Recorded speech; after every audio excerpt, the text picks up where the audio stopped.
Selamat datang ke Bantuan MY, saluran anda untuk info terkini bantuan rakyat Malaysia. Assalamualaikum dan salam sejahtera. Dalam laporan kali ini, kami bawakan perkembangan terkini berkaitan pembayaran bantuan kewangan yang dijangka berlangsung sepanjang minggu hadapan melibatkan beberapa inisiatif penting kerajaan kepada rakyat Malaysia. Bermula 13 April, penyaluran bantuan bulanan di bawah Jabatan Kebajikan Masyarakat atau JKM masih lagi diteruskan. Walaupun terdapat sebahagian penerima yang telah menerima bayaran lebih awal sekitar 6 April, namun secara rasmi proses pembayaran bermula pada 9 April dan akan dilaksanakan secara berperingkat sehingga selesai.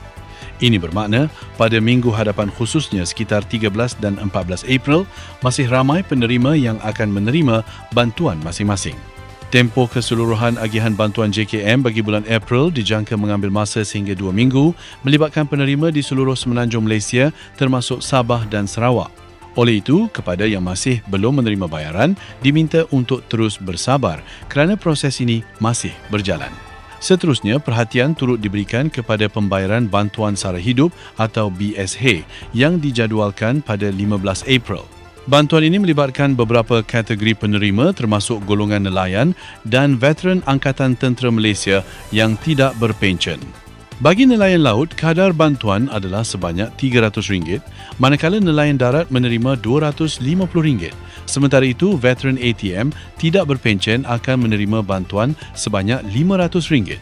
Namun begitu, terdapat maklum balas daripada sebahagian veteran ATM yang menyatakan bayaran diterima lewat daripada tarikh yang ditetapkan sebelum ini. Untuk penjelasan, kelewatan selama 1 hingga 2 hari adalah perkara yang boleh berlaku dalam proses agihan. Walau bagaimanapun, pembayaran tetap akan disalurkan kepada semua penerima yang layak. Dari segi jumlah bantuan, setakat ini tiada sebarang perubahan atau penambahan diumumkan. Kadar bantuan kekal seperti yang telah ditetapkan dalam belanjawan semasa. Dalam masa yang sama, proses pembayaran bantuan bulanan JKM dijangka masih berterusan sehingga 17 dan 18 April, di mana lebih ramai penerima daripada pelbagai kategori akan mula menerima bayaran mereka. Ini menunjukkan bahawa agihan masih belum selesai sepenuhnya pada awal minggu tersebut. Selain itu, terdapat juga persoalan yang timbul berkaitan kemungkinan pelaksanaan bantuan tambahan sumbangan asas rahmah atau SARA secara menyeluruh kepada rakyat.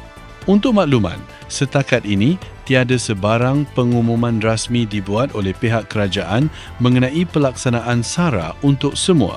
Sebarang pelaksanaan semula bantuan tersebut hanya akan dimaklumkan melalui pengumuman rasmi, khususnya sekiranya melibatkan pakej rangsangan ekonomi baharu.